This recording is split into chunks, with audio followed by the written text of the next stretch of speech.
Welcome to the incredible story of David Ellis, a self-made billionaire who loses everything after being betrayed by his own protégé, Zachary Stone. Stripped of his company and abandoned by his allies, David goes undercover as a janitor in the business he built from the ground up. What he uncovers will change everything: corruption, stolen secrets, and broken loyalties. With the help of his daughter Jasmine, David fights to reclaim his legacy and expose the truth. Can he bring down the people who betrayed him before it's too late? If you're ready for a story full of suspense, redemption, and unexpected twists, be sure to like, subscribe, and hit the notification bell. Leave a comment and tell us, would you take back what's rightfully yours? Let's dive in. David Ellis walked through the front doors of Ellis Enterprises with the same calm confidence he had carried for years. As he made his way past the gleaming floors and the glass-paneled walls, he couldn't help but feel a sense of pride. This company, his company, had risen from a small tech startup into a powerhouse in the industry.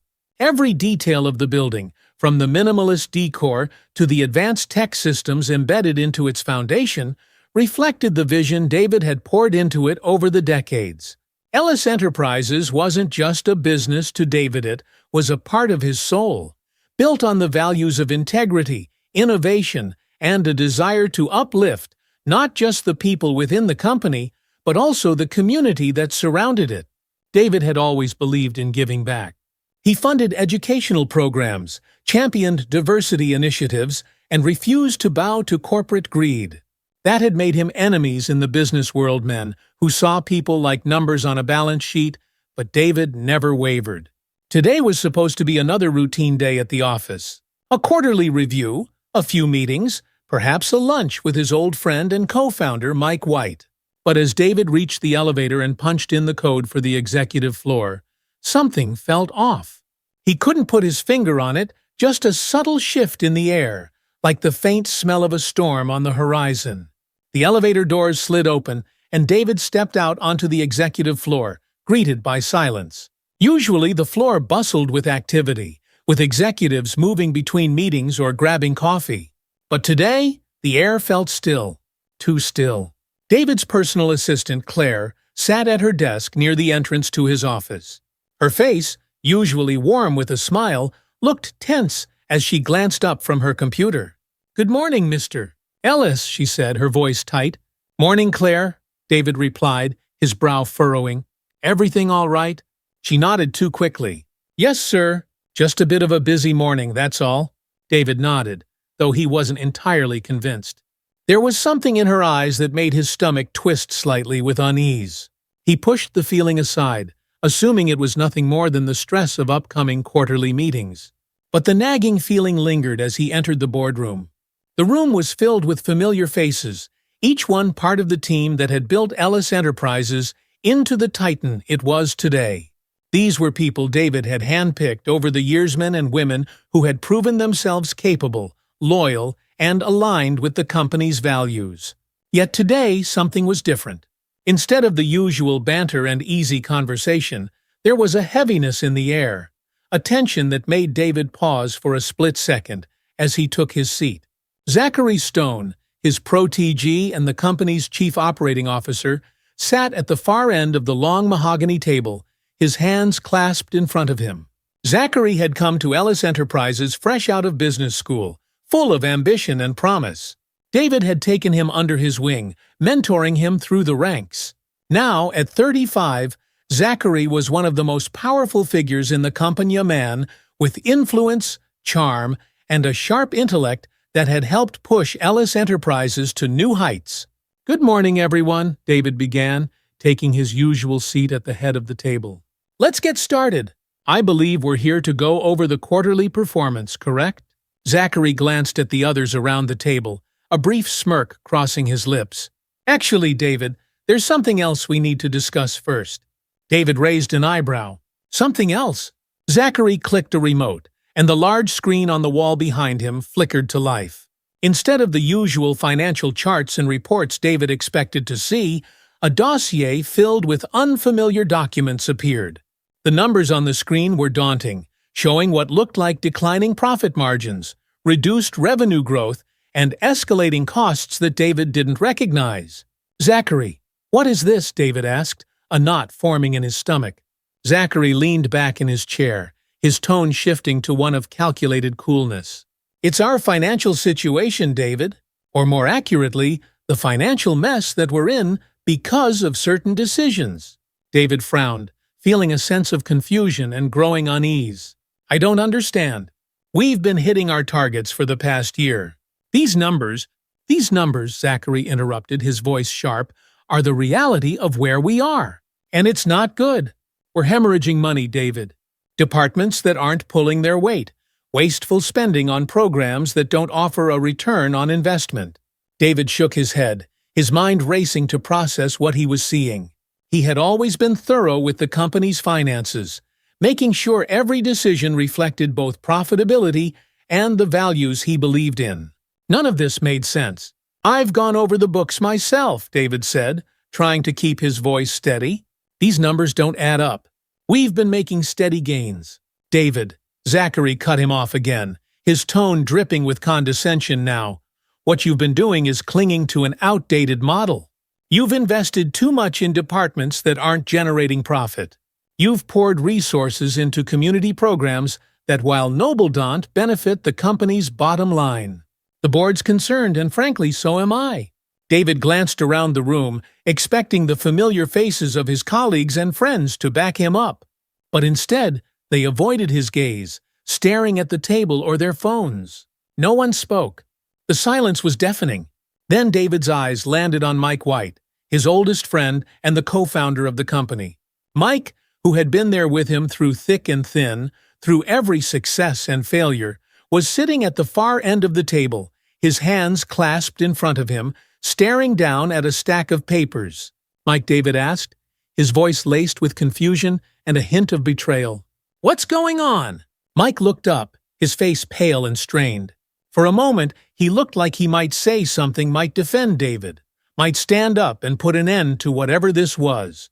But instead, he averted his eyes again, his mouth opening and closing without a sound. A chill ran down David's spine. Zachary leaned forward, his voice softening, but only slightly. "David, the board has come to a decision. We believe it's time for a change in leadership. You've done incredible work, and no one's denying that. But the company needs to evolve, and we need someone who can take it in a new direction." David's heart pounded in his chest.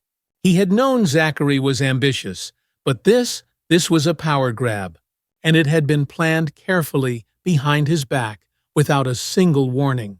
He stared at the people around the table, men and women he had trusted, only to see blank expressions and cold eyes staring back. "Zachary," David said slowly, trying to keep his voice steady, "you can't be serious." "I'm very serious," Zachary replied, sliding a stack of papers across the table toward David. "The board has voted, and by unanimous decision, we're asking you to step down as CEO, effective immediately." David's eyes widened as he stared at the papers in front of him. His name was printed in bold letters at the top, but underneath it were signatures, the signatures of every board member in the room, including Mike's. "This can't be happening," David muttered, his voice barely a whisper. "After everything I've done for this company." Zachary's voice took on a more sinister tone. "David, no one's questioning your contributions. But times have changed. We need a leader who understands the demands of today's market. This isn't Personalit's business." But it felt personal. It felt like a knife to the back. David sat frozen in his chair, staring at the stack of papers in front of him. His mind raced, trying to make sense of what was happening. How had it come to this? How had he missed the signs of this betrayal? He looked up again, his eyes locking with Mike's. "Mike!" David's voice cracked, filled with disbelief. "You of all people, you're backing this." Mike's shoulders sagged under the weight of the moment. He still couldn't meet David's eyes. "It's not what you think, David. I didn't have a choice."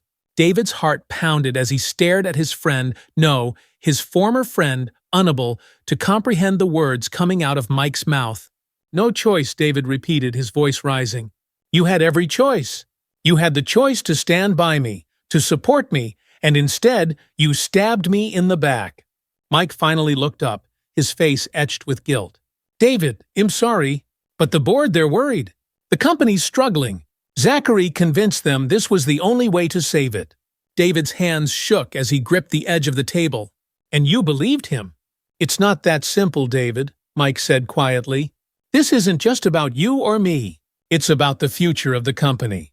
David felt a wave of nausea roll through him. The future of the company. The future he had built with his own hands, sacrificed for, bled for.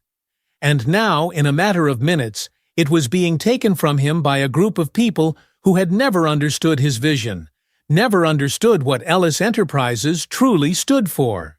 I won't do it, David said, pushing the stack of papers away from him. I won't sign those. Zachary's face hardened, the thin veneer of politeness cracking. David, I'm giving you a choice. You can sign the papers, step down gracefully, and retain your dignity. Or you can refuse, and he'll make sure the entire board, the media, and every shareholder knows exactly how you've been mismanaging this company.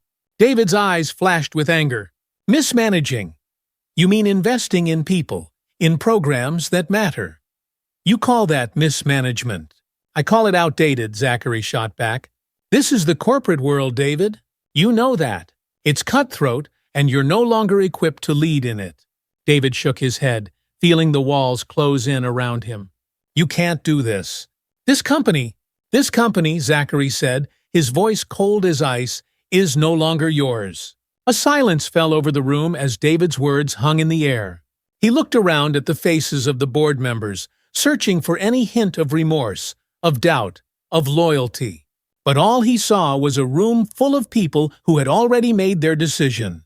It was over. David felt the weight of the world crash down on him. His legacy, his life's work, was slipping through his fingers, and there was nothing he could do to stop it. He was being pushed out of the very company he had built from the ground up. With trembling hands, David picked up the pen Zachary had placed in front of him. For a moment he hesitated, his mind racing with thoughts of resistance, of fighting back. But what was the point? He had been outmaneuvered, betrayed by those he trusted most. With a shaky breath, David signed the papers. Each stroke of the pen felt like a dagger to his heart. When he finished, he slid the papers back toward Zachary, who smiled with triumph. Thank you, David, Zachary said, his tone dripping with false politeness. Well, make sure this transition is as smooth as possible. David stood, his legs weak and unsteady beneath him.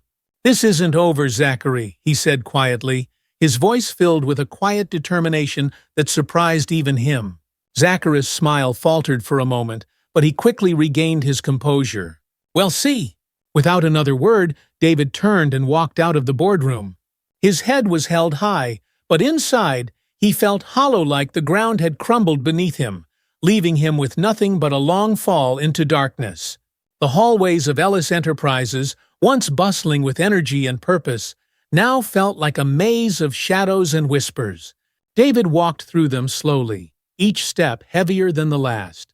Employees who once greeted him with smiles and warm handshakes now avoided his gaze, pretending to be busy with their work as he passed. David could feel the weight of their judgment, their whispers. He had been their leader, their champion, and now he was nothing more than a fallen king.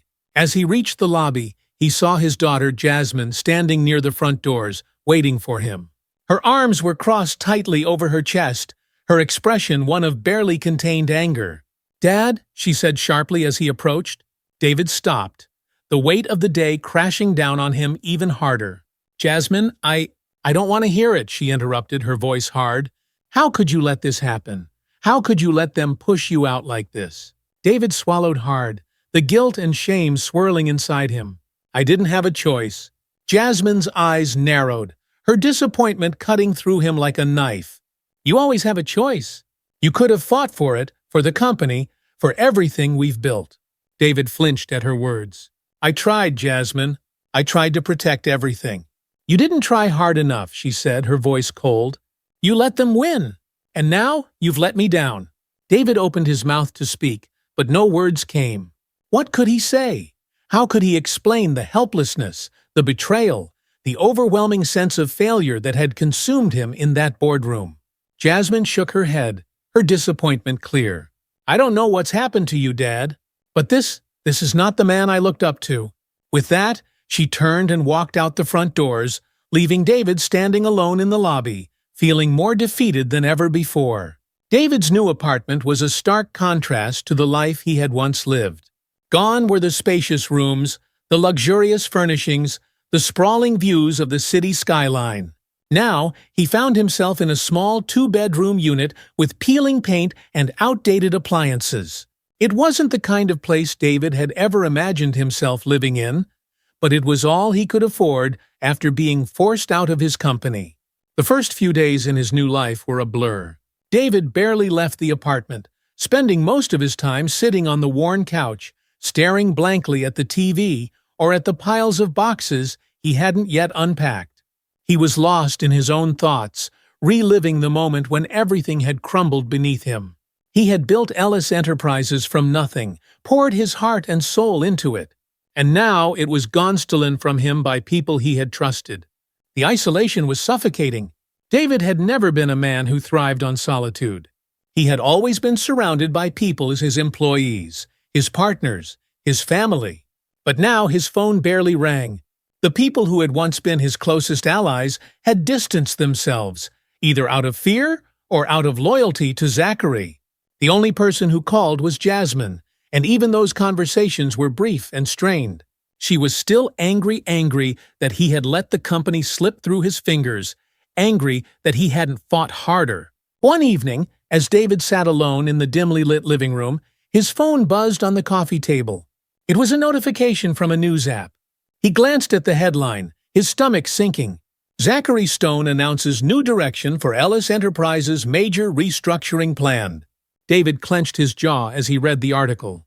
Zachary was wasting no time in dismantling everything he had built. The article detailed plans for mass layoffs, the sale of key assets, and a shift away from the community-focused programs David had championed. It was like watching his life's work being torn apart, piece by piece. David threw the phone down in frustration and buried his face in his hands. How had it come to this? How had he lost control so completely? Several weeks passed, and David found himself slipping further into despair. His days blurred together in a haze of loneliness and regret. He rarely left his apartment, his once confident demeanor replaced by a man who had lost his purpose. But one evening, just as the sun was setting and casting a dim orange glow through the windows, there was a knock at the door. David frowned, not expecting anyone. He stood slowly, his joints aching from hours of sitting still, and made his way to the door. When he opened it, he found a young man standing in the hallway. He was dressed in a simple a janitor's uniform, with the Ellis Enterprises logo stitched onto the chest. "Mr. Ellis," the young man asked, his voice hesitant. David blinked in surprise. "Yes, that's me. Can I help you?" The young man shifted nervously on his feet. "I'm Carlos Brooks. Two used to work for you." "Well, I still work at Ellis Enterprises, but things have changed." David's heart skipped a beat. He hadn't heard from anyone inside the company since he was ousted. "What do you mean, things have changed?" Carlos glanced over his shoulder, as if checking to make sure no one was watching. "Can I come in? I don't think it's safe to talk out here." David nodded and stepped aside, allowing Carlos to enter the small apartment. Carlos looked around awkwardly for a moment before sitting down on the edge of the couch. "What's going on?" David asked, sitting across from him. Carlos looked down at his hands, fidgeting nervously. "It's bad, Mr. Ellis. Since you've been gone, Zachary's been making all kinds of changes. Has firing people left and right, good people. People who've been with the company for years. And he's selling off everything. The patents, the technology, he's practically giving them away to other companies. It's like he's stripping Ellis Enterprises for parts." David's stomach churned. He had suspected things were bad, but hearing it confirmed was like a punch to the gut. Why would he do that? Carlos shook his head. "I don't know. But it's like he doesn't care about the company anymore. He's only looking out for himself." David leaned back in his chair, his mind racing. "I knew he was ambitious, but this is worse than I thought." Carlos looked at him, desperation in his eyes. "Mr. Ellis, I don't know what to do. People are scared. Everyone who speaks out gets fired, and the rest of us are just trying to keep our heads down. But it's getting worse every day. David felt a flicker of something deep inside him, something he hadn't felt in weeks. It was a spark of anger, of determination, of the fire that had once driven him to build Ellis Enterprises from nothing. "I can't go back," David said slowly. "Not as myself. Zacharias made sure of that. But maybe there's another way." Carlos frowned, confused. "What do you mean?" David stood, pacing the small living room. His mind was working faster now, the pieces of a plan beginning to fall into place. "If I can't go back as David Ellis, maybe I can go back as someone else." Carlos blinked. "You mean undercover?" David nodded, his heart pounding with a newfound sense of purpose. "Exactly. I'll go back as someone no one would suspect, a janitor, like you. I'll keep my head down, gather evidence, and figure out exactly what Zacharias is doing. And when the time is right, we'll take him down." Carlos stared at him wide-eyed. "You're serious?" David smiled for the first time in weeks. Dead serious. The following days were a whirlwind of preparation. David threw himself into the task with a renewed sense of energy and purpose. If Zachary thought he had won, if he believed David was out of the picture for good, he was sorely mistaken. David was ready to fight back, but this time he would do it from the shadows. Carlos helped him secure a uniform and a position within the janitorial staff. It wasn't hard. Ellis Enterprises was in such disarray under Zacharias' leadership that new employees were being hired without much scrutiny. David took on a new identity, James Walker, a temporary janitor assigned to the executive floors. Gone was the sharp, polished image of David Ellis, the CEO. He traded his designer suits for worn, ill-fitting work clothes, his once meticulously groomed hair now cut short and uneven. He even grew a patchy beard to hide his face further. When he looked in the mirror, he barely recognized himself. "Are you sure about this?" Carlos asked one evening as they prepared to sneak David into his new position. David nodded, determination burning in his chest. "I have to be sure. This is the only way." Carlos handed him a cleaning cart, and David took it with a steady grip. "All right, let's do this." David stepped through the front doors of Ellis Enterprises, his heart pounding in his chest. It felt strange to walk through those familiar halls, dressed as someone else, to be invisible in a place where he had once commanded respect. The janitor's uniform, paired with his new appearance, worked wonders. No one gave him a second glance as he pushed his cleaning cart down the hallways, his head down, blending into the background. The employees who once greeted him with smiles now walked past without so much as a nod. He was a ghost in his own company. David rode the service elevator up to the executive floors, the same floors where, just months ago, he had sat in the boardroom as CEO. Now he was just a janitor, cleaning the floors and emptying the trash bins. But every time he stepped into an office or overheard a conversation, he listened carefully, piecing together bits of information. It didn't take long for him to confirm what Carlos had told him. Zachary and his inner circle were bleeding the company dry. The patents that had once been Ellis Enterprises' most valuable assets were being sold off to competitors for a fraction of their worth. Departments were being shut down, and longtime employees were being fired without cause. But what David found most disturbing was the fear that permeated the company. Employees spoke in hushed tones, always looking over their shoulders. There was a sense that Zacharias' control over the company had become absolute, and anyone who questioned him would be dealt with swiftly. David's first few days as James Walker were spent observing, gathering information, and trying to stay under the radar. He worked late into the night, cleaning offices and corridors, while making mental notes of conversations and documents left out in the open. He knew he had to be patient. This wasn't a fight he could win overnight. One evening, as David made his way through the executive offices, he noticed the door to Zacharias' office was slightly ajar. The office was empty. Zachary had already left for the night. David's pulse quickened as he approached the door, glancing around to make sure no one was watching. Inside the office, he spotted a stack of papers on Zachary's desk. His curiosity piqued. David stepped inside, careful not to make a sound. He quickly scanned the documents, his heart racing as he realized what they were: contracts, emails, and financial reports detailing the sale of Ellis Enterprises patents to foreign companies. It was all there, in black and white. David carefully slipped one of the papers into his pocket, making sure to leave everything else as it was. This was the proof he needed, evidence of Zachary's betrayal. As he left the office and made his way back to the janitorial closet, David's mind raced. He was getting closer to exposing Zachary, but he knew it wasn't enough. He needed more evidence, more allies. And there was one person who could help him: Jasmine. David hadn't spoken to his daughter in weeks. Their last conversation, in the lobby of Ellis Enterprises, had left him feeling shattered. Jasmine had been furious with him for letting the company slip through his fingers, for not fighting harder. And deep down, David couldn't blame her. But now, as he sat in his small apartment, the evidence from Zachary's office spread out on the table in front of him.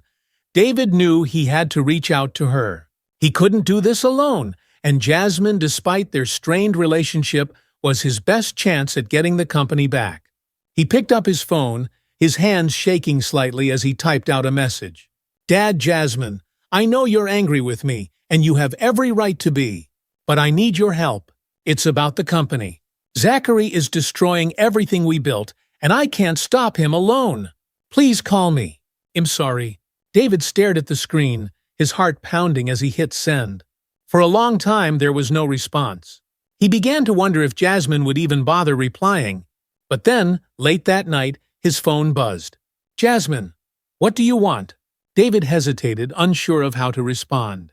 But he knew this was his chance. He couldn't afford to lose it. "Dad, Zachary's selling off the company's patents. I have proof. I need your help to stop him." There was a long pause before Jasmine's response came. "Jasmine, I'll call you tomorrow." David let out a breath he didn't realize he'd been holding. It wasn't much, but it was a start. The next day, David sat by his phone, waiting for Jasmine's call. His nerves were on edge, and every passing minute felt like an eternity. Finally, his phone buzzed, and Jasmine's name appeared on the screen. "Dad," she said, her voice clipped and distant. "Jasmine," David began, his voice shaky. "I'm so sorry for everything that's happened. I don't want an apology," Jasmine cut him off. "I want to know what's going on. You said you have proof." David took a deep breath, steadying himself. "Yes, I've been working undercover at the company." Jasmine was silent for a moment. "Undercover, as what?" "A janitor," David admitted, feeling a pang of embarrassment. "I couldn't get back into the company as myself, so I took a job as a janitor. I've been gathering information on Zachary, and I found evidence that he's selling off the company's patents. He's planning to gut Ellis Enterprises for his own gain." Jasmine's voice softened slightly. "Why didn't you tell me sooner?" "I didn't think you'd believe me," David said quietly. "After everything that's happened." Jasmine sighed. "It's not that I didn't believe you, Dad. It's that you didn't fight. You just gave up." David's chest tightened. "I didn't know what else to do. But I'm fighting now, Jasmine. I'm trying to make things right." There was a long pause on the other end of the line before Jasmine spoke again. "All right, I'll help you. But this doesn't mean everything's forgiven. You still have a lot to make up for." David nodded, even though she couldn't see him. "Thank you, Jasmine. I won't let you down this time."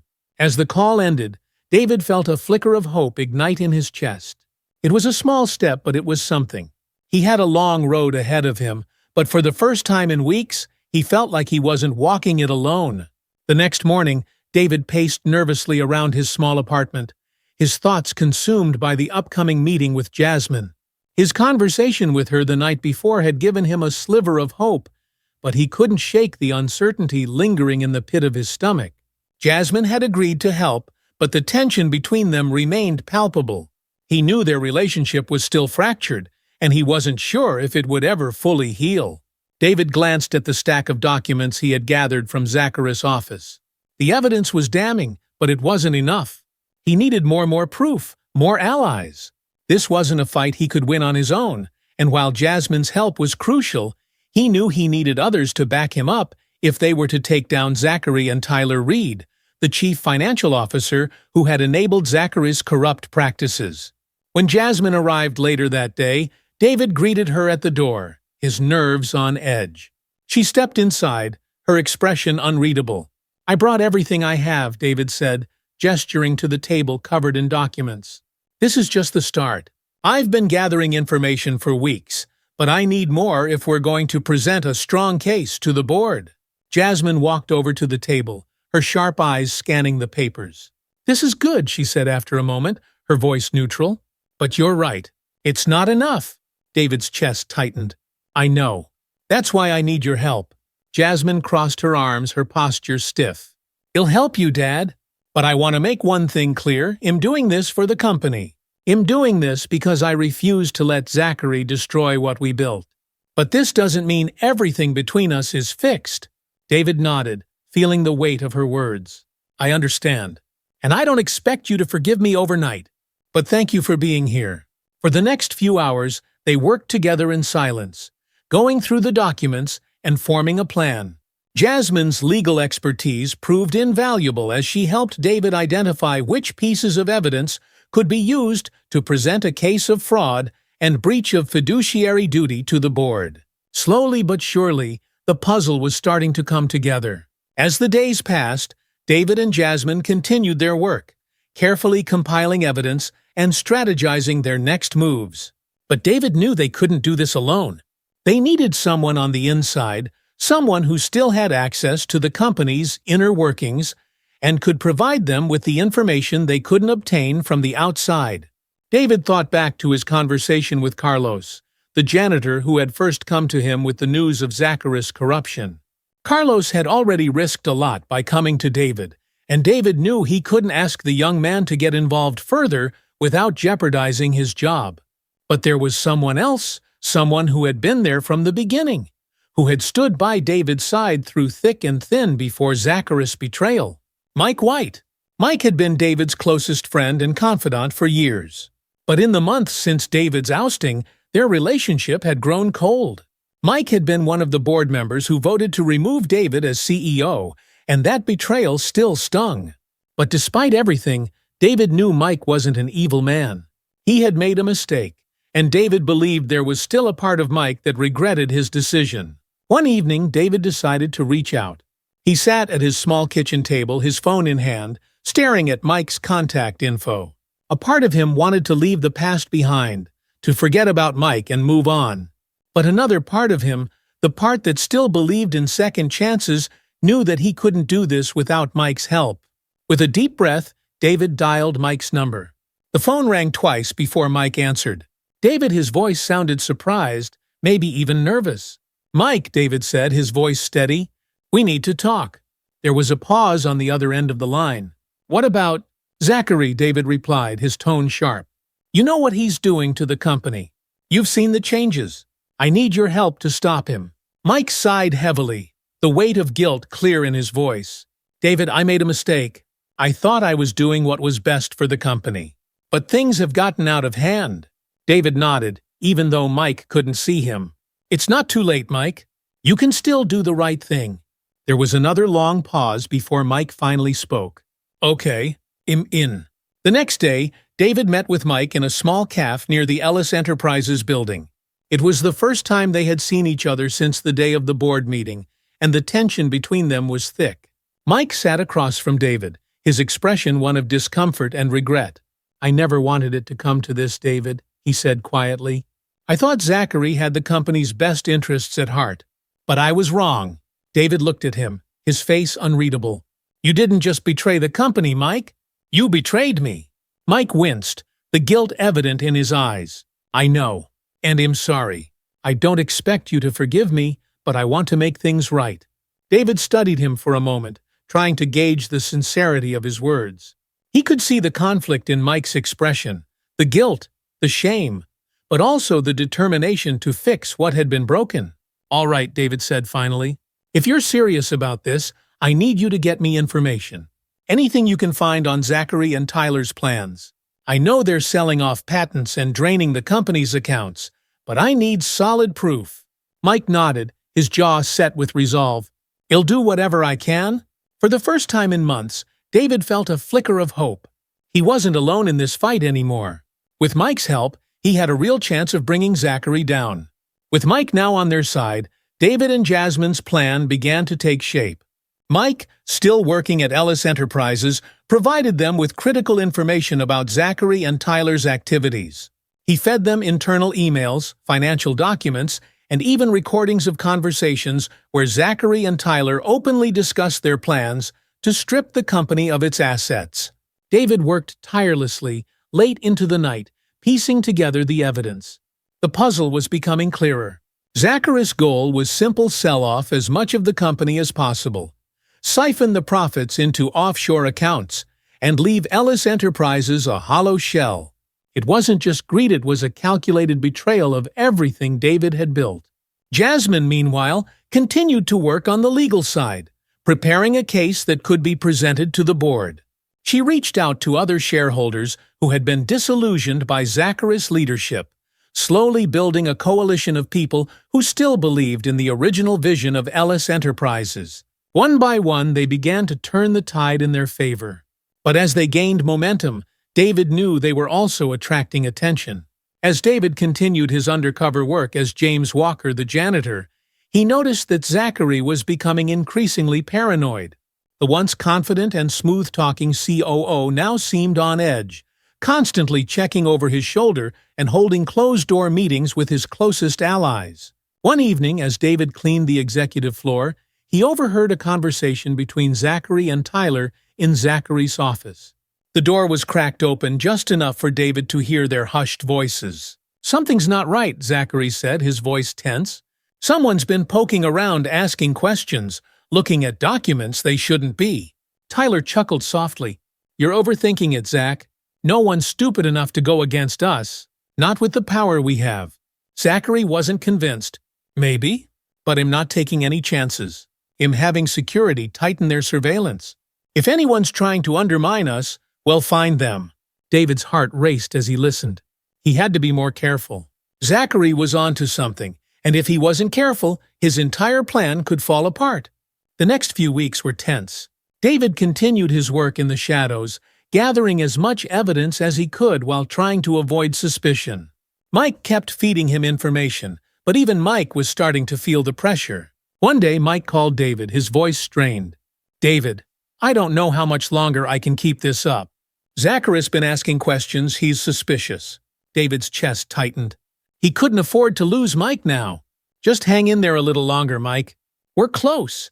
But the pressure wasn't just on Mike. Jasmine, too, was starting to feel the weight of the fight. She had spent countless hours working on the legal case, poring over documents, meeting with shareholders, and preparing for what would be the biggest battle of her career. The strain was beginning to take a toll on her. One evening, after a long day of work, Jasmine called David. "Dad," she said, her voice tired, "I don't know how much more of this I can take. It feels like we're fighting a losing battle." David's heart ached for his daughter. She had taken on so much, and he knew how hard it had been for her. "We're not losing, Jasmine. We're getting closer every day."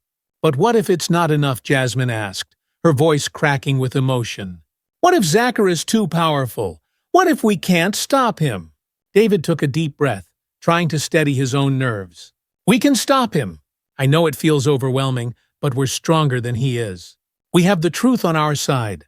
Jasmine was silent for a moment before finally speaking again.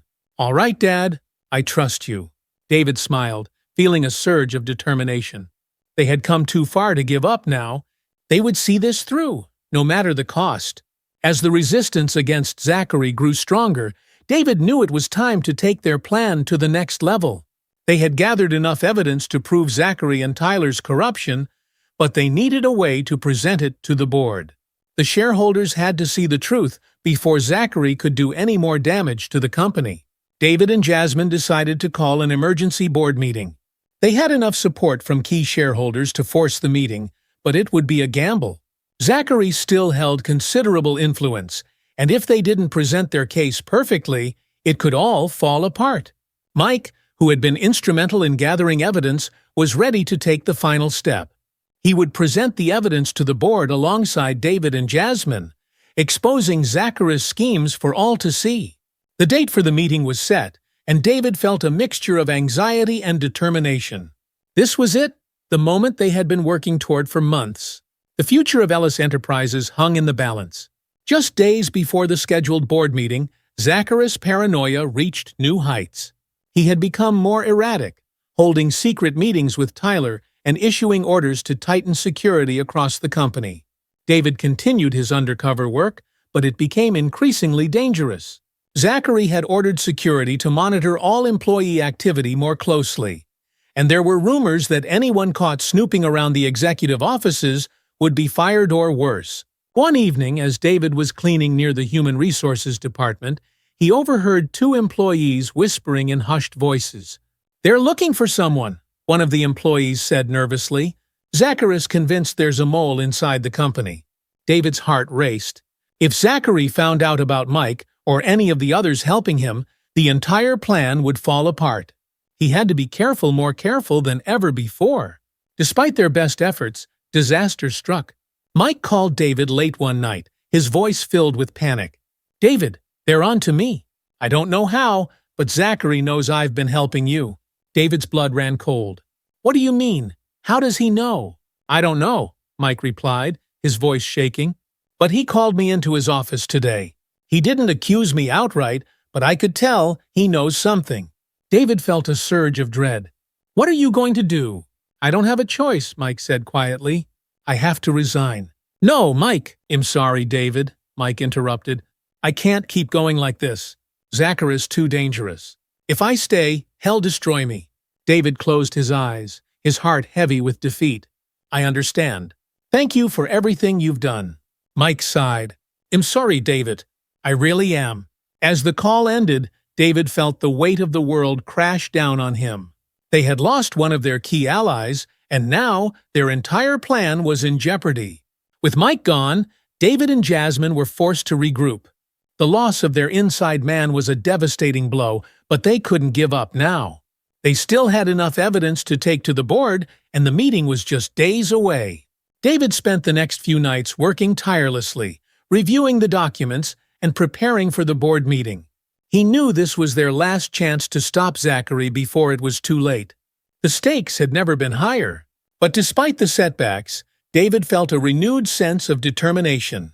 He had lost so much, but he wasn't going to lose the company he had built. He wasn't going to let Zachary win. As the day of the board meeting approached, David and Jasmine steeled themselves for the battle ahead. They knew it wouldn't be easy, but they were ready to fight. The final days leading up to the board meeting were a whirlwind of preparation. Jasmine worked with David to refine their presentation, ensuring they had every piece of evidence lined up perfectly. They rehearsed their arguments, anticipating every possible counter from Zachary and his allies. David, meanwhile, worked in the shadows, gathering any last-minute information that could strengthen their case. He stayed late into the night, cleaning the offices and listening carefully to any conversations that could give him insight into Zachary's plans. As the day of the meeting drew closer, tensions ran high. Zachary and Tyler were becoming increasingly desperate, making moves to secure their positions and silence any dissenters. But David and Jasmine were ready. They had come too far to turn back now. The day of the emergency board meeting had arrived. The sun was just beginning to rise over the city, casting a soft golden glow across the skyline. Inside David's small apartment, the atmosphere was anything but calm. Papers, documents, and evidence were scattered across the kitchen table as David and Jasmine prepared for the meeting that would determine the future of Ellis Enterprises. David sat quietly, reviewing the final pieces of evidence. His hands trembled slightly as he sifted through the documents. He had spent months gathering this information, putting everything on the line to expose Zachary and Tyler's corruption. But now that the moment had finally arrived, the weight of it all pressed heavily on his chest. Jasmine entered the room, looking sharp in a tailored black suit. She had been up late the night before, working on the final details of their presentation. Though she looked composed, David could see the tension in her eyes. "You ready?" she asked, her voice steady but tinged with anxiety. David nodded, taking a deep breath. "As ready as he'll ever be." Jasmine walked over to the table and placed a hand on his shoulder. "Dad, no matter what happens today, just remember, you didn't give up. You fought for this company, for everything we built. That's what matters." David smiled, though his heart still raced with anticipation. "We're going to win, Jasmine. We have to." Jasmine gave him a determined nod. "We will." The boardroom of Ellis Enterprises had never felt so tense. The long, polished table, usually surrounded by executives discussing the company's future, was now the battleground for what felt like a life-or-death struggle. At the head of the table sat Zachary Stone, his face a mask of calm control, though David could sense the tension simmering just beneath the surface. On one side of the room sat the board members and key shareholders, their faces a mix of curiosity and unease. They had been summoned for an emergency meeting, an event that rarely happened unless something significant was at stake. Most of them had no idea what was about to unfold. Jasmine stood beside David, her presence a source of strength. They had rehearsed their arguments, prepared their evidence, and anticipated every possible move Zachary might make. But now that they were here, standing in the same room as the man who had betrayed David and nearly destroyed the company, the enormity of the moment hit hard. Zachary cleared his throat, his voice smooth and practiced. "Thank you all for coming today. I understand this meeting was called under unusual circumstances, but I assure you, I have the company's best interests at heart. I've taken steps to secure Ellis Enterprises' future, and am confident that the decisions we've made will lead to long-term growth." David watched Zachary closely, his fists clenched under the table. Every word that came out of Zachary's mouth felt like a carefully crafted facade to hide the truth. But not for long. David and Jasmine had the evidence to bring it all crashing down. "Before we move forward," Jasmine said, stepping forward with a calm authority that surprised even David, "there's something the board needs to see." Zachary's eyes narrowed slightly, but he maintained his composure. "Oh, and what might that be?" Jasmine reached into her briefcase and pulled out a stack of documents, placing them on the table for all to see. "These are financial reports, contracts, and internal communications that prove beyond a shadow of a doubt that you, Zachary, and Tyler Reed have been siphoning company assets into offshore accounts and selling off Ellis Enterprises' most valuable patents to competitors at below-market prices." A ripple of shock passed through the room as the board members leaned forward to examine the documents. Whispers erupted as they flipped through the pages, their eyes widening with each new revelation. Zachary's expression darkened, but he didn't lose his cool. "This is absurd," he said, his voice tinged with mockery. "These documents are fabricated, a desperate attempt to discredit me." David stood then, his voice steady but filled with the weight of months of betrayal. "They're not fabricated, Zachary. I gathered this evidence myself. I've been working undercover in this company, your company, watching everything you've done, and am not the only one who knows the truth." The room fell silent as Mike White, who had remained seated in the back, rose to his feet. The other board members turned to look at him, their expressions a mix of surprise and confusion. "I've seen it too," Mike said, his voice quiet but firm. "I was part of the inner circle, and I saw what Zachary was doing. I made a mistake by supporting him, but I won't stay silent any longer." The tension in the room escalated as the weight of Mike's admission sank in. Zachary's jaw tightened, his calm facade beginning to crack. "This is a conspiracy!" Zachary spat, rising to his feet. "You're all in on this. David, you're just bitter because you lost control of the company. And now you're trying to drag me down with you." Jasmine didn't flinch. "This isn't about bitterness. It's about the truth. And we have more than enough evidence to prove that you've been defrauding the company." David's heart raced as he watched Zachary's expression shift from anger to fear. They had him cornered, and he knew it.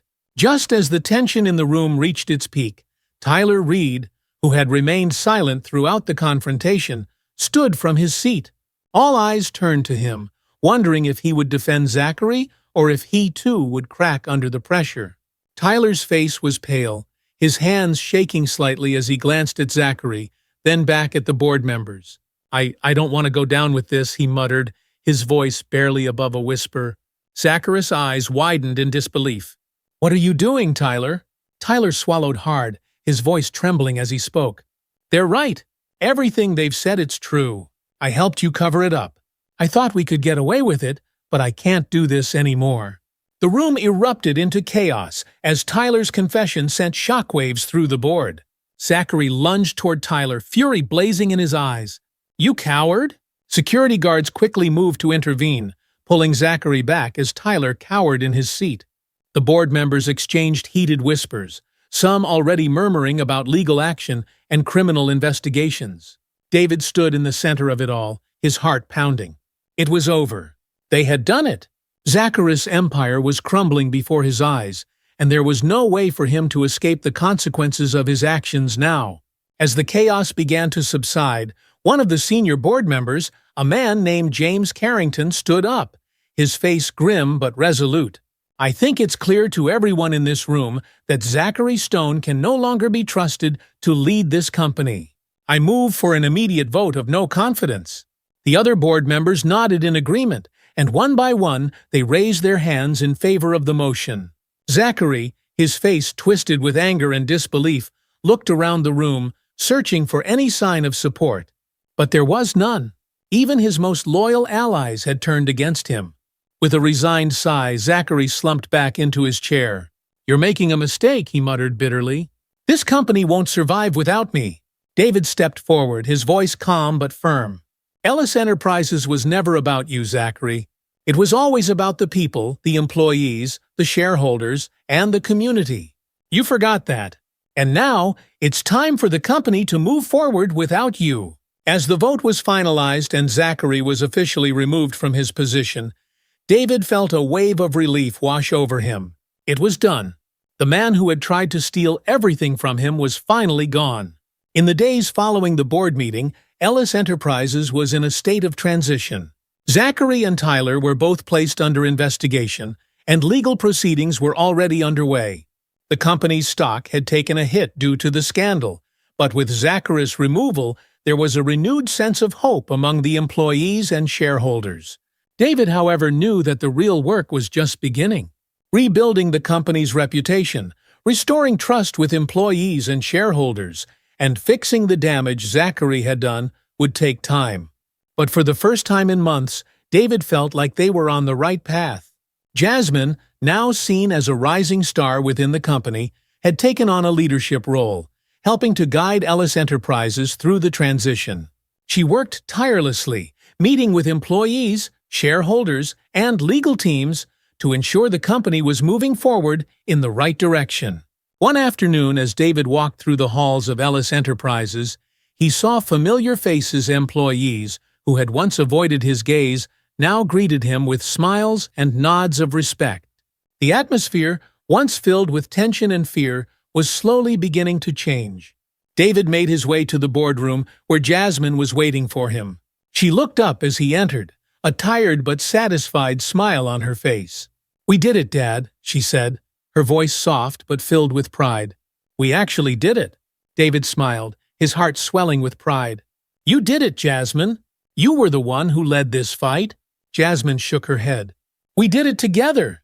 And now it's time to rebuild." The boardroom was packed with executives and shareholders, all gathered for the first official meeting since Zachary's removal. The mood in the room was optimistic, though the challenges ahead were clear. The company needed new leadership, someone who could steer it through the difficult times ahead and restore its reputation. David, now sitting at the head of the table once again, looked around the room. He had been given the opportunity to return as CEO, but after everything that had happened, he wasn't sure if that was what he wanted. He had fought so hard to save the company, but now he felt that it was time to pass the torch to someone else. Jasmine sat beside him, her hands folded neatly in front of her. She had proven herself time and time again throughout this ordeal, showing not only her intelligence and strength, but also her dedication to the company's core values. David cleared his throat, drawing the attention of everyone in the room. "Before we begin, I want to say something. I've spent my entire life building this company, and I'm proud of everything we've accomplished. But it's time for new leadership, someone who understands the challenges we face, and who can guide Ellis Enterprises into the future." The room fell silent as David stood, placing a hand on Jasmine's shoulder. "That person is Jasmine Ellis." The room erupted into applause as Jasmine looked up at her father, surprise and gratitude shining in her eyes. "I accept," Jasmine said, her voice steady but filled with emotion. "I will do everything in my power to restore this company, to honor its legacy, and to lead it with integrity." David smiled as he took his seat, knowing that the company was in good hands. His journey as CEO had come to an end, but he couldn't have been prouder of what they had achieved. In the weeks that followed, Jasmine took on her new role as CEO with determination and grace. She reinstated programs that Zachary had dismantled, reached out to employees who had been wrongfully terminated, and worked to rebuild the company's reputation in the business world. David, meanwhile, took a step back from the day-to-day operations, spending more time with his family and reflecting on the journey that had brought him here. He had fought hard to save the company, but in the end, it wasn't about him. It was about the people who had stood by him and helped him along the way. One afternoon, as David walked through the halls of Ellis Enterprises, he paused in front of the boardroom where it had all started, the room where he had been betrayed, and the room where he had finally reclaimed his company. He smiled, knowing that the future was bright not just for the company, but for everyone who had fought to save it. The sun was setting over the city as David Ellis sat in his home, looking out over the skyline. It had been several months since the boardroom showdown that had resulted in Zachary Stone's downfall, and Ellis Enterprises was beginning to regain its footing. The process of rebuilding was slow but steady. Jasmine had proven to be an exceptional leader, guiding the company through the turbulence left behind by Zachary and Tyler.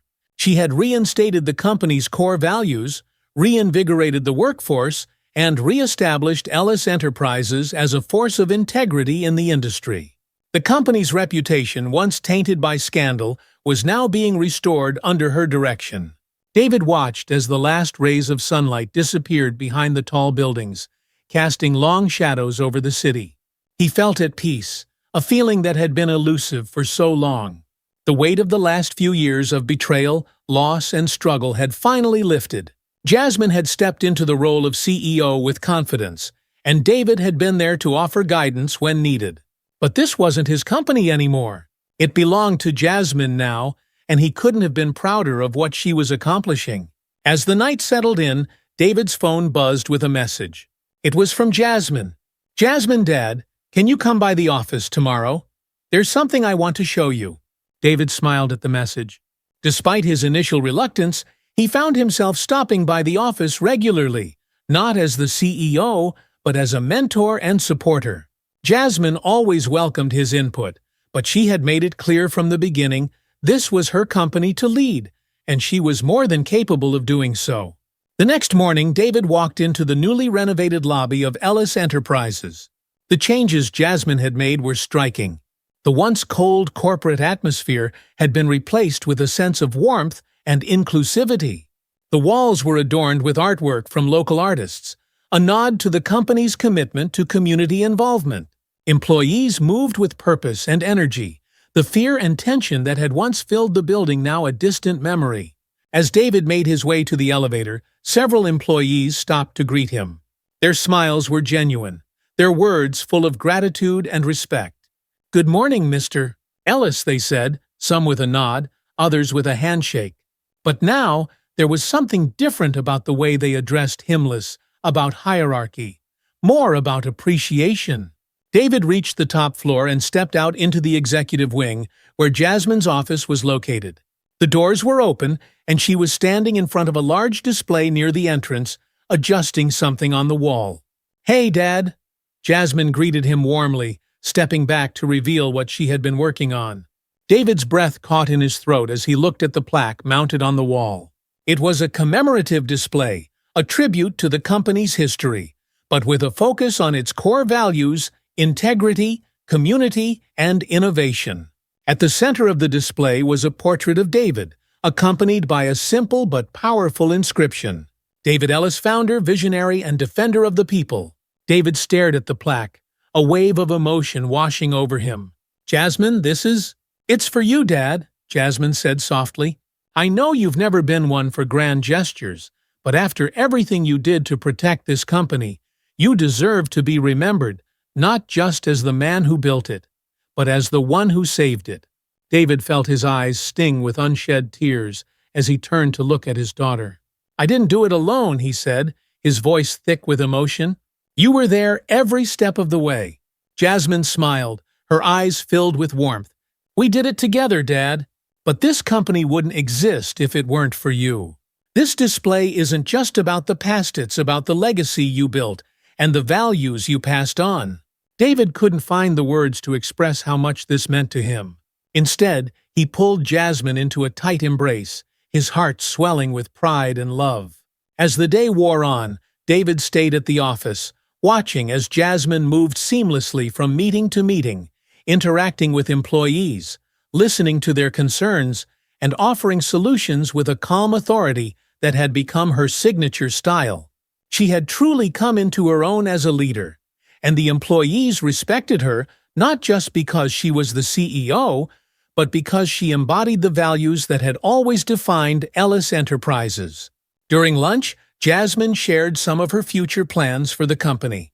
"I've been thinking a lot about how we can continue to grow, but without losing sight of who we are," Jasmine explained as they sat in her office.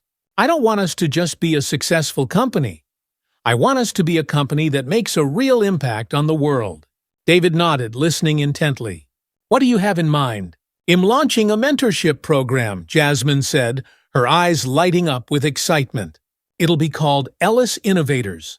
We'll partner with schools and local communities to identify young, underprivileged students who have the potential to excel in business and technology. We'll provide scholarships, internships, and mentorship opportunities to help them succeed." David smiled, his heart swelling with pride. "That sounds incredible, Jasmine." Jasmine's face softened. "It's something I've wanted to do for a long time. I know how much this company means to the people who work here, and I want to make sure that we're giving back to the community. I want to make sure that Ellis Enterprises stands for something bigger than just profits." David reached across the table and placed a hand on his daughter's. "You're going to take this company to places I never even dreamed of, Jasmine. You've got the heart and the vision to make it happen." Jasmine smiled, squeezing his hand gently. "Thanks, Dad. That means a lot coming from you." Later that evening, after a long day at the office, David returned to his home. The house was quiet, the soft hum of the city outside a comforting background to his thoughts. As he sat on his porch, sipping a cup of tea, David reflected on everything that had happened over the past year. The betrayal by Zachary, the months spent working undercover, the fight to reclaim the company, all of it had been worth it. But it wasn't just about winning back Ellis Enterprises. It was about rediscovering what truly mattered: family, integrity, and the legacy he wanted to leave behind. David thought about his journey, from the highest highs to the lowest lows, and how it had shaped him. He had learned so much, not just about the business world, but about himself. He had learned the importance of resilience, of standing up for what was right, and of trusting in the people who mattered most. For the first time in a long while, David felt at peace. He knew that the future of Ellis Enterprises was in good hands with Jasmine, and he trusted her to lead the company with the same values he had always believed in. As the stars began to twinkle in the night sky, David closed his eyes and smiled. He had fought hard, but now he could rest. A few months later, Ellis Enterprises was thriving. The mentorship program Jasmine had launched, Ellis Innovators, had already begun making a difference in the lives of young students from underprivileged backgrounds. The program had received praise from the business community and local leaders, solidifying Ellis Enterprises as a company with a purpose beyond the bottom line. David continued to visit the office from time to time, offering advice when needed, but he had fully embraced his new role as a mentor rather than a leader. He enjoyed watching from the sidelines, knowing that his daughter was more than capable of steering the ship. One afternoon, as David and Jasmine sat together in the company's courtyard, watching the employees move about with purpose and energy, Jasmine turned to him with a smile. "You know, Dad," she said, "I think this is just the beginning. We've got so much potential, so many opportunities to make a difference." David nodded, his heart filled with pride. "You're right, Jasmine, and I have no doubt you'll lead this company to even greater heights." Jasmine looked at him, her eyes filled with gratitude. I couldn't have done it without you. David smiled, feeling a deep sense of fulfillment. You did more than enough, Jasmine.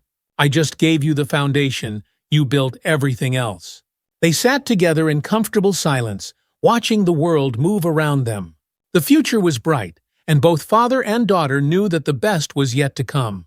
Jasmine Ellis sat at her desk, looking out at the skyline. The boardroom, once filled with tension, now buzzed with optimism, but the weight of responsibility still pressed heavily on her shoulders. As the new CEO of Ellis Enterprises, Jasmine knew that leading the company through its recovery was only the beginning. Restoring trust with investors, reviving the community programs, and balancing profits with values, i.e., was a delicate dance, one that required vision, patience, and, most importantly, leadership. Her father had done his part in saving the company, but now it was up to her to ensure that Ellis Enterprises not only survived, but thrived in the years to come. A knock on the door interrupted her thoughts. "Come in," she called. Linda, the company's head of public relations, entered with a warm smile. "Good morning, Jasmine. I have the latest reports from the mentorship program." Jasmine's eyes brightened. "Great, let's see them." Linda handed over the file, and as Jasmine flipped through the pages, her excitement grew. The mentorship program was one of the first major initiatives she had launched, and the results were already showing. Dozens of students from underprivileged backgrounds had received internships, scholarships, and mentorships from Ellis Enterprises, and the feedback was overwhelmingly positive. "This is exactly what I hoped for," Jasmine said, smiling at the success of the program. Linda nodded, but there was a hint of concern in her voice. "The program is doing well, but we've had a few issues with the media. Some outlets are questioning whether the company's shift in focus is sustainable in the long term." Jasmine frowned. She knew that some critics in the business world would be skeptical of her efforts to blend corporate success with social responsibility. It wasn't the typical cutthroat approach many companies followed, but she was determined to prove that Ellis Enterprises could stand for something greater. "I expected some pushback," Jasmine said thoughtfully, "but we're doing the right thing, and that's what matters." Gil set up a few meetings with the investors to make sure they understand our long-term goals. "We need to be transparent with them." Linda nodded, visibly reassured. "I know you'll handle it." After Linda left, Jasmine leaned back in her chair. Running the company was more challenging than she had ever imagined, but she knew deep down that this was her calling. The doubts and challenges would always be there, but she had learned from her father that true leadership wasn't about avoiding obstacles, it was about facing them head-on. Later that evening, Jasmine drove over to her father's house. She had wanted to share the progress of the mentorship program with him. Over the past few months, their relationship had grown stronger, built not just on the love of a father and daughter, but on mutual respect as partners in rebuilding Ellis Enterprises. David greeted her at the door with a smile. "Hey, sweetheart, come in." As they sat down in the living room, Jasmine handed her father the report. "The mentorship program is off to a great start. I thought you'd like to see how it's going."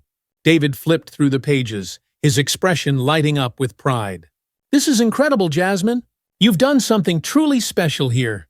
Jasmine smiled, grateful for his encouragement. "It's just the beginning. There's still so much to do." David nodded. "There always is. But you're doing it right. You're leading with heart and integrity. That's what sets you apart." Jasmine's face softened. "I've learned from the best." David chuckled, shaking his head. "I've made plenty of mistakes along the way, but am proud of where we are now. And am prouder of you." They sat in comfortable silence for a moment, both reflecting on how far they had come. Jasmine knew that her father's legacy was woven into the fabric of the company, but now it was time for her to leave her own mark. "Dad," Jasmine said softly, breaking the silence, "do you ever regret stepping down? Do you miss running the company?" David looked at her thoughtfully. "I won't lie, there are days when I miss the action, the challenge. But no, I don't regret stepping down. It was time for a change, and I couldn't think of anyone better to lead the company into the future." Jasmine smiled, feeling the weight of his words. "I'm glad you think so. There's still a lot I need to figure out." David reached over and placed a hand on hers. "You're doing great, Jasmine. You have the vision and the strength to take this company to places I never imagined. And he'll always be here if you need advice." Jasmine nodded, feeling a sense of reassurance. No matter the challenges ahead, she knew she had her father's unwavering support. A few weeks later, Jasmine found herself at a critical juncture. Ellis Enterprises was gaining momentum, but with growth came new challenges. The company had always focused on innovation, and now Jasmine wanted to explore new frontiers in the tech world, especially in areas that could benefit underserved communities. One morning, during a brainstorming session with her executive team, Jasmine proposed an idea that had been on her mind for some time: developing affordable technology solutions for schools and nonprofit organizations. The concept was simple but powerful, was the company's resources and expertise to create tools that could bridge the digital divide in underfunded schools. "I know this is ambitious," Jasmine said, addressing the room, "but it's something that could make a real difference. There are schools in rural areas and low-income neighborhoods that don't have access to the technology they need. We can change that." Her team listened carefully, weighing the risks and benefits. Finally, Sarah Jackson, the company's chief technology officer, spoke up. "It's a bold idea, Jasmine," Sarah said, "but it's going to take time, resources, and serious investment. Are we prepared for that?" Jasmine nodded. "We are.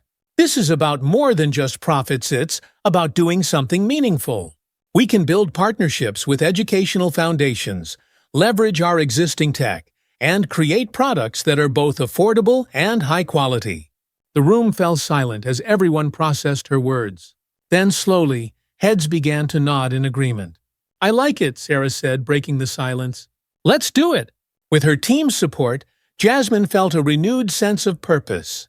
She was pushing the company into uncharted territory, but that was what leadership was about: taking calculated risks and having the courage to do what others might shy away from. However, not everyone was on board with Jasmine's vision.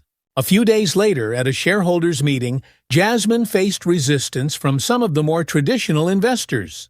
These individuals were focused on short-term gains and were less interested in the social impact of the company's new initiatives. "Ms. Ellis," one of the shareholders said, his tone skeptical, "I understand your desire to make a difference, but we're running a business here. We need to see returns on our investments, and some of your projects, while admirable, seem like they could drain resources without delivering substantial profits."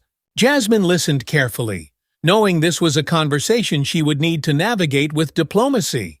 She had expected this kind of pushback, especially from shareholders who had been focused solely on financial growth under Zachary's leadership. "I understand your concerns," Jasmine said, her voice calm and measured. "But we've already seen positive outcomes from our community programs, including the mentorship initiative. These projects are an investment in the long-term health of the company. By building trust with our communities and expanding into new markets, we'll see returns both financially and in terms of brand loyalty." Another shareholder, Ms. Rodriguez, nodded in agreement. "I support this. In today's market, companies that prioritize social responsibility are the ones that thrive in the long run. Customers and partners want to align with brands that stand for something bigger than just profits." Jasmine was grateful for Ms. Rodriguez's support. She knew the path she had chosen wouldn't be easy, but she was committed to proving that a company could be both profitable and socially responsible. After a long discussion, the majority of shareholders came around, agreeing to give Jasmine's new initiatives time to show results. Meanwhile, David continued to adjust to life outside the CEO's office. He spent more time with his family, reconnecting with old friends, and mentoring young entrepreneurs. Though he had stepped back from running the company, he hadn't lost his passion for helping others succeed. One afternoon, David was invited to speak at a local business school. As he stood in front of a room filled with eager young students, he reflected on the journey that had brought him here. "I've learned a lot over the years," David began, his voice steady but thoughtful. "But if there's one thing I want to leave you with, it's this: success isn't just about what you achieve. It's about how you achieve it. Your integrity, your relationships, and the impact you make on the world around you, that's what truly matters. The students listened intently, many of them scribbling notes. David continued, feeling the weight of his words. There will always be challenges, setbacks, betrayals, and difficult decisions.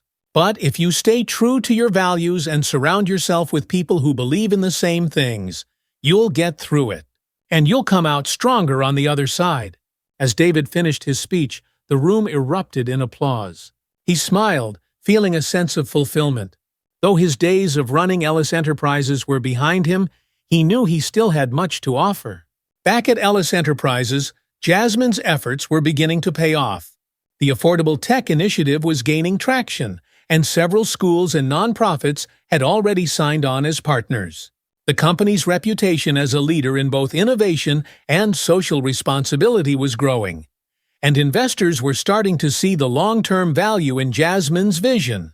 One evening, as Jasmine prepared to leave the office, she received an email from a school principal in a rural community that had recently adopted Ellis Enterprises' new technology.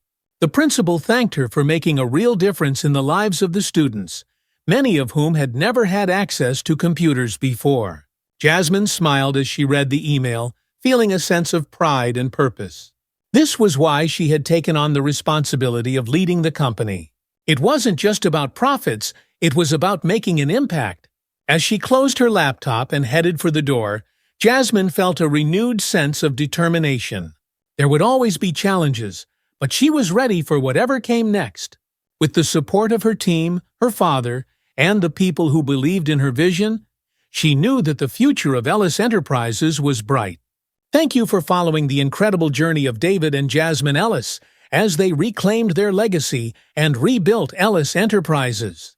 Their story of resilience, family, and integrity reminds us all that, no matter how tough the challenges, staying true to your values can lead to victory. If you enjoyed this story and want to hear more inspirational tales filled with unexpected twists, don't forget to like, subscribe, and hit the notification bell. Stay tuned for future stories that will captivate, inspire, and remind you that the truth always comes to light. Thank you for your support, and we can't wait to see you in the next video. As long as we're together, I know we can face anything.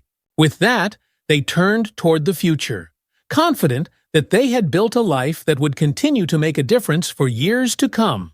Thank you for joining us on this journey of love, redemption, and growth. If this story touched your heart and inspired you, don't forget to hit the subscribe button and turn on notifications so you don't miss any of our upcoming stories. We love hearing from you, so share your thoughts in the comments below. Let's continue to explore the power of storytelling together. She had faced them from the very beginning of her fight for Ethan, and now she was facing them on a larger scale. But she remained steadfast in her belief that restorative justice and empathy were the keys to unlocking a child's potential. One particular challenge arose when a major school district in the South resisted the implementation of restorative practices, despite overwhelming evidence of their effectiveness in other districts. The district's board members argued that their community had different values and that the reforms would undermine authority in the classroom. Vanessa traveled to the district to meet with the board members and teachers, determined to convince them of the benefits of change. She shared stories from schools where students had once been labeled as troublemakers but had flourished under the new system. She brought data that showed how suspensions and dropouts had decreased, while academic performance and engagement had improved. "I understand that change is hard," Vanessa said during the meeting, her voice calm but firm. "But if we want our children to succeed, we need to create environments where they feel supported, not afraid. Discipline should be about guidance, not punishment. It's about helping students see that they are more than their mistakes." The debate was intense, but by the end of the meeting, several board members had softened. One of them, Mr. Jameson, a veteran educator who had initially been skeptical, approached Vanessa afterward. "I'll admit, I wasn't sold on this at first, Mr. Jameson said, his tone thoughtful, "but you've given me a lot to think about. Maybe we've been too focused on controlling kids and not enough on helping them grow." Vanessa smiled. That's all I ask, that we take a step back and think about what's best for the kids. It's never too late to change. By the end of the year, the district had begun piloting restorative justice programs in several schools. Vanessa knew it would be a long road, but the progress was undeniable. The conversation was changing, and that was the first step toward lasting reform. As Vanessa's influence continued to grow, she found herself in a new role mentoring young advocates who were inspired by her work. Parents, teachers, and students alike sought her guidance, eager to learn how they could bring about change in their own communities. One of those young advocates was Sophie Adams, a passionate college student studying education and social justice. Sophie had been following Vanessa's work since high school and had reached out, asking if she could intern with Every Child Matters. During their first meeting, Sophie was nervous but excited. "I've been following your work for years, Mrs. Parker," she said, her voice filled with admiration. "I want to be part of this movement. I want to help change the system for kids like me, kids who felt like they didn't belong." Vanessa smiled, remembering how she had once felt just as nervous and unsure of her own power. "You're already part of the movement, Sophie. By speaking up, you're making a difference." Under Vanessa's mentorship, Sophie quickly grew into a confident advocate. She traveled with Vanessa to meetings, helped organize events, and even began giving talks of her own. Her energy and passion reminded Vanessa of herself when she first started fighting for Ethan, and it was clear that Sophie had a bright future ahead. During one of their last meetings before Sophie graduated, Vanessa gave her a piece of advice that had guided her throughout her own journey. "Never underestimate the power of your voice," Vanessa said. "Even when it feels like no one is listening, keep speaking up. You never know who's hearing your words and how they might be inspired by them." Sophie nodded, her eyes filled with determination. "I won't forget that. Thank you, Mrs. Parker. You've changed my life." Vanessa watched as Sophie went on to launch her own advocacy campaign, focused on reforming education policies in underfunded urban schools. It was a reminder that the fight was being carried forward, not just by Vanessa, but by a new generation of leaders. As Every Child Matters gained international recognition, Vanessa began receiving invitations to speak at global conferences on education reform. Countries around the world were struggling with similar issues: outdated disciplinary practices, unequal access to education, and the need for more inclusive teaching methods. One of the most impactful invitations came from the United Nations Educational, Scientific, and Cultural Organization UNESCO. They wanted Vanessa to be a keynote speaker at their Global Education Summit, where leaders from over 50 countries would gather to discuss the future of education worldwide. Vanessa felt both honored and overwhelmed. The summit represented the culmination of everything she had worked for, and it was an opportunity to take her message to a global audience. During her speech, Vanessa spoke not just about the changes she had helped bring about in the U.S., but about the universal need for empathy and understanding in education. She emphasized that every child, no matter where they were in the world, deserved to feel valued and supported. "Education is the foundation of our future," Vanessa said, her voice resonating through the large conference hall. "But it's not enough to teach facts and figures. We must teach compassion, resilience, and the belief that every child has something unique to offer.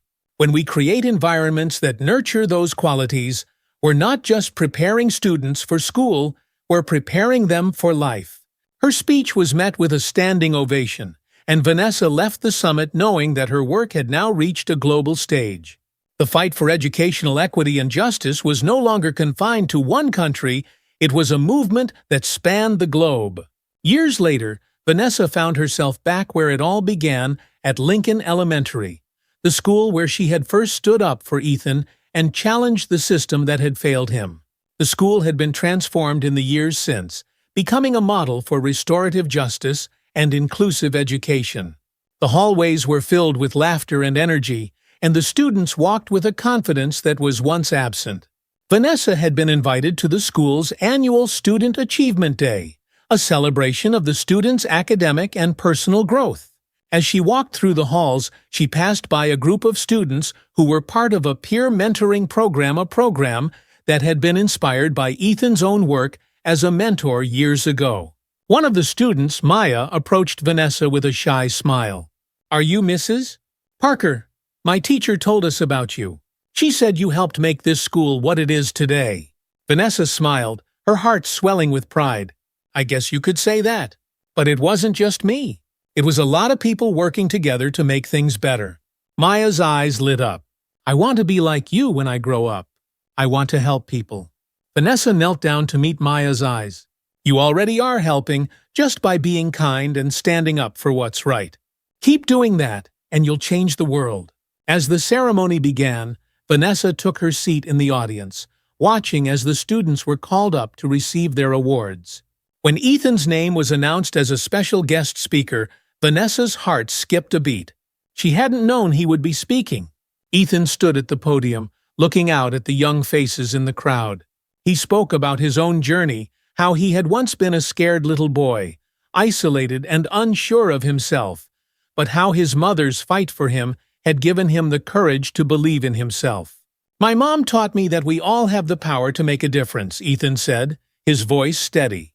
"No matter how small we feel, no matter how big the challenges seem, we can create change. We can lift each other up, and that's what I want each of you to remember. You matter, and your voice matters." As Ethan finished his speech, Vanessa felt tears in her eyes. It was a full-circle memento reminder of how far they had come and how much they had accomplished together. The world had changed because of their fight, and the future was brighter than ever. As the ceremony ended and the students filed out, Vanessa and Ethan walked together through the halls of Lincoln Elementary, side by side. They had started this journey together, and they would continue it forever, fighting for the belief that every child, everywhere, deserved a chance to shine. Richard's death had left a hole in Edith's life, one that she had tried to fill with routine and solitude. But now, with Rachel and the girls in her life, Edith realized that she didn't have to carry that weight alone anymore. One afternoon, as Edith sat in the garden with a cup of tea, she found herself thinking about Richard.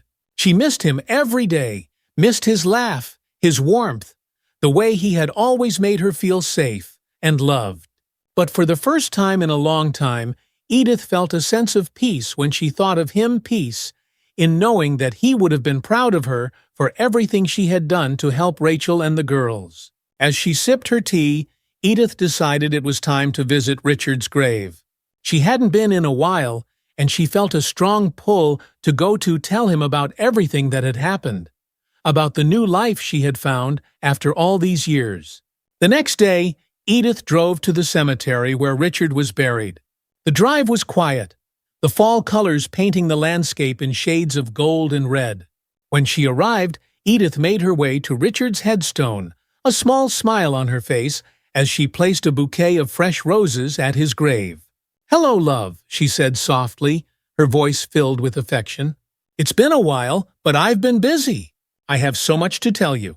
For the next hour, Edith sat by Richard's grave, telling him about Rachel, about the girls, about everything that had happened since they had moved into the neighborhood. She talked about how she had found new strength within herself, how she had made new friends, and how she had learned that it was never too late to make a difference in someone's life. "I think you'd be proud of me," she whispered, her voice thick with emotion. "I know I've still got a lot of life left to live, and I'm going to make the most of it. I'll carry your love with me, always." As Edith stood to leave, she felt a deep sense of peace settle over her. She knew that Richard was still with her, in spirit, and that his love would continue to guide her in the days ahead. She wasn't alone. Not anymore. As the winter holidays approached, Cedar Street came alive with the warm glow of twinkling lights and the festive spirit of the season.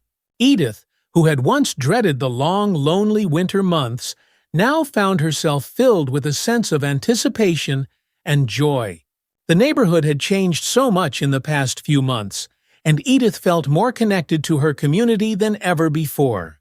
Rachel and the girls had invited Edith to spend Christmas with them in their new apartment, and Edith had gladly accepted.